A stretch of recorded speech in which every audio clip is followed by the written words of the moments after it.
Hello good morning viewers, welcome to back my channel. आप सब कैसे हो? आई होप आप सब ठीक ठाक होंगे। आज मैं लेकर आई हूँ ऐसे कमाल के हैक्स जो आपकी लाइफ को बहुत ही आसान बना देने वाले हैं। वीडियो बहुत ही यूज़फुल है, तो वीडियो को एंड तक ज़रूर वॉच कीजिएगा। जब भी हम किचन में कुछ स्टीम करते हैं, यानी स्टीम करके जब हम कुछ पकाते हैं, तो अक्सर इस पानी को ना हम खाली छोड़ देते हैं उबलने के लिए। इस उबलते हुए पानी का हम यूज़ कर सकते हैं। मैं यहाँ पर अंडा बॉईल करती हूँ।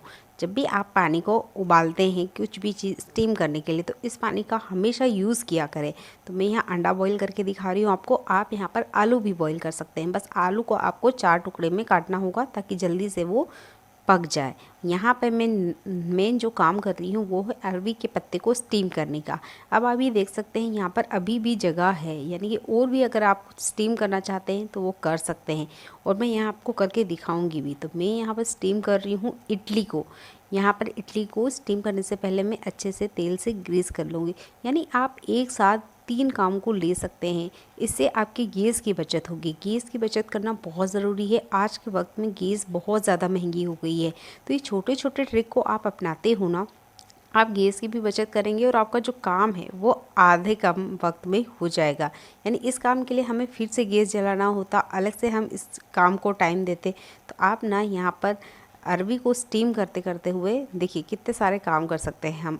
हमारा अंडा बॉईल हो गया है, यहाँ पर हमारी इडली लगभग बन के रेडी हो जाएगी, और जो हमारे अरवी के पत्ते हैं वो भी पक के रेडी हो जाएंगे। तो आई होप ये वाला ट्रिक आपको पसंद आएगा। इस चीज़ को आप कुकर में भी कर सकते हैं और इस तरीके से इडली के स्टीमर में भी कर सकते हैं। तो ये वाला ट्रिक मुझे बहुत यूज़फुल लगता है। मेरे घर की बहुत सारी गैस की बचत होती है, तो आई होप इसे आप ज़रूर अप्लाई करके देखेंगे। अगला यूज़फुल हैक है मेरा धनिया पत्ती को लेके। धनिया पत्ती जैसे ही बारिश आती है ये बहुत ज़्यादा महंगी हो जाती है। हमारी सिटी में लगभग 200 रुपये पर केजी बिक रहा है।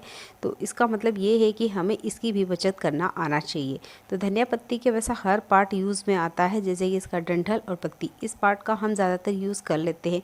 पर इसका जो एक मेन पार्ट होता है ना, उसका हम ज़्यादातर यूज़ नहीं करते, उसे डस्टबिन में फेंक देते हैं। तो इसका मैं भी आपको बहुत अच्छा से यूज़ करके बताने वाली हूँ।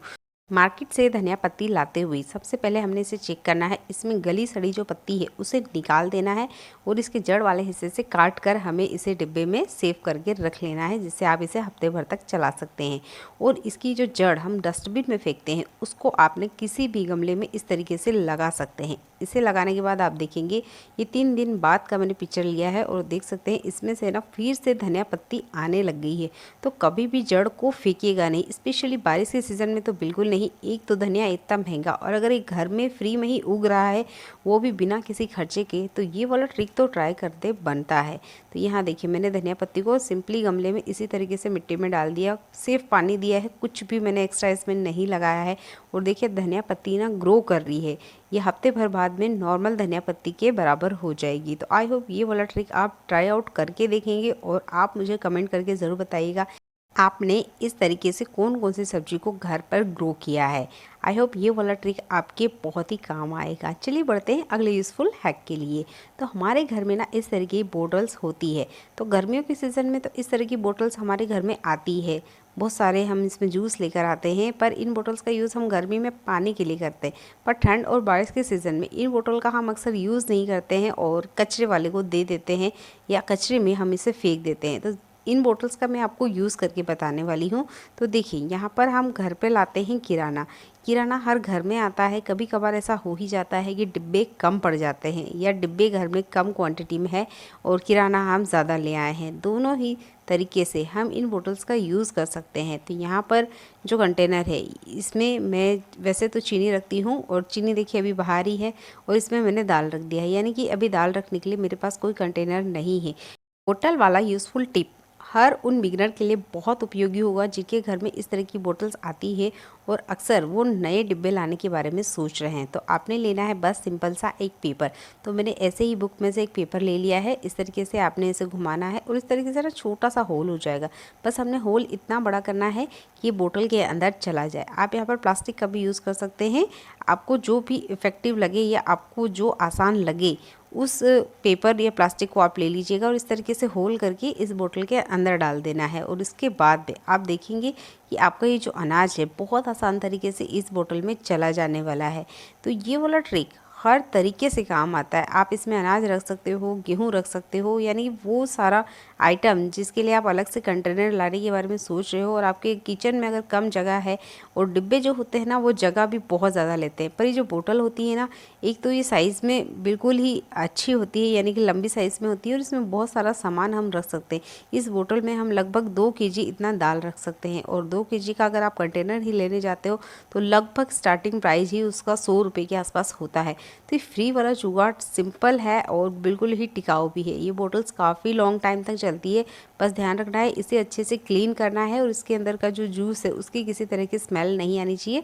बोतल को बहुत अच्छे से क्लीन करना है। इसके अंदर एक बूंद पानी भी नहीं होना चाहिए। अगर पानी रहेगा तो हमारा जो अनाज है वो ख़राब हो जाएगा। तो ध्यान रखना है, बोतल को बहुत अच्छे से क्लीन करना है। इसके अंदर से किसी भी तरह की स्मेल नहीं आनी चाहिए। और इन बोटल्स में आप अनाज रख सकते हैं और अनाज बहुत लॉन्ग टाइम तक चलता रहेगा। किसी तरीके से अनाज में इल्ली या कीड़ा नहीं पड़ने वाला है। तो ये वाला यूज़फुल ट्रिक मैंने मूंगफली के दाने के लिए भी किया है और दाल के लिए भी करा है।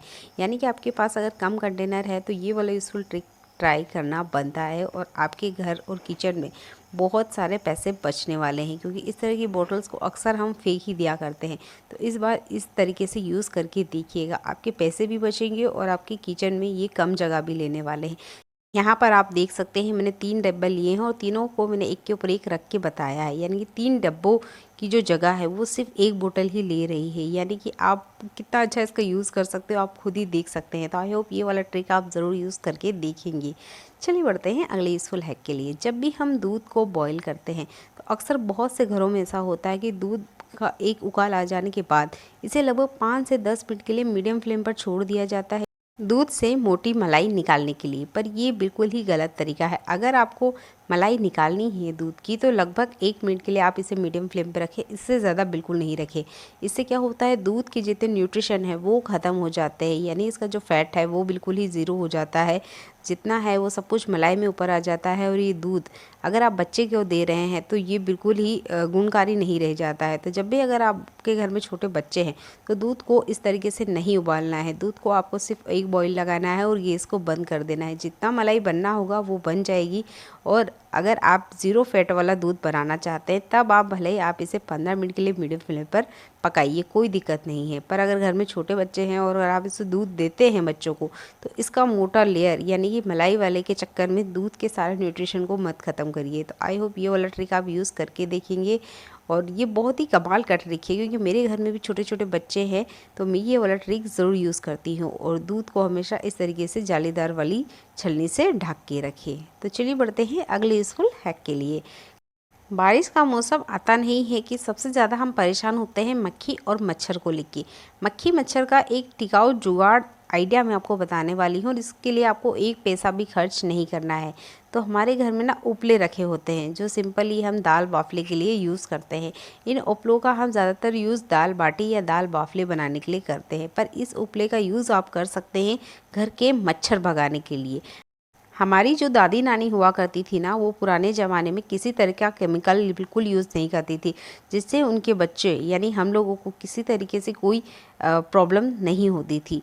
तो ये वाला ट्रिक आप यूज़ कर सकते हैं। जब भी आपके घर में उपला है, और उपला अक्सर घरों में ज़्यादातर होता ही है, कभी कभार ये पूजा पाठ में भी यूज़ किया जाता है, तो इस उपले का हमने यूज़ करना है और इस पर 3 से 4 दिन के इकट्ठा जितनी भी लहसुन के छिलके हैं वो डाल देना है। हमारी दादी नाना मच्छर भगाने के लिए यही वाला ट्रिक यूज़ करते थे, और आज भी ये उतना ही इफ़ेक्टिव है। किसी भी तरह के मक्खी मच्छर को भगाने के लिए सबसे सिंपल सा तरीका है, एक पैसा भी आपको नहीं खर्च करना है। अगर मच्छर बहुत ज़्यादा क्वांटिटी में है तब आपने यहाँ पर लौंग और तेज पत्ता भी डाल लेना है, और प्याज के अगर छिलके हैं बिल्कुल सूखी छिलके वो भी आप इस पर डाल सकते हो। तो इससे बहुत ही स्ट्रॉन्ग स्मेल निकलने वाली है।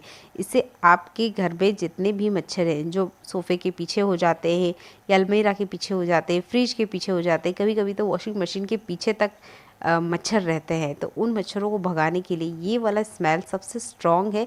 और इसके लिए आपको 1 रुपया भी खर्च नहीं करना है। ये आपके ही घर में रखी हुई चीज़ें हैं, और इस तरीके से ना आप केमिकल फ्री जुगाड़ घर में कर सकते हैं और इसके लिए आपको 1 रुपया भी खर्च नहीं करना है। सिंपल सा तरीका है, इसे एक बार ज़रूर ट्राई आउट करके देखिएगा। एक बार आप करेंगे, इसे बार-बार करने चाहेंगे, क्योंकि एक बार करने के बाद ही आप देखेंगे लगभग 3 से 4 दिन तक आपको किसी तरीके का मच्छर घर में देखने को नहीं मिलेगा। अगर आपको किसी भी तरीके से केमिकल से एलर्जी है तो इस वाले ट्रिक को ज़रूर यूज़ करके देखिएगा। चलिए मिलते हैं अगले ही ऐसी ही यूज़फुल वीडियो में। जब तक के लिए आप अपना ध्यान रखिएगा।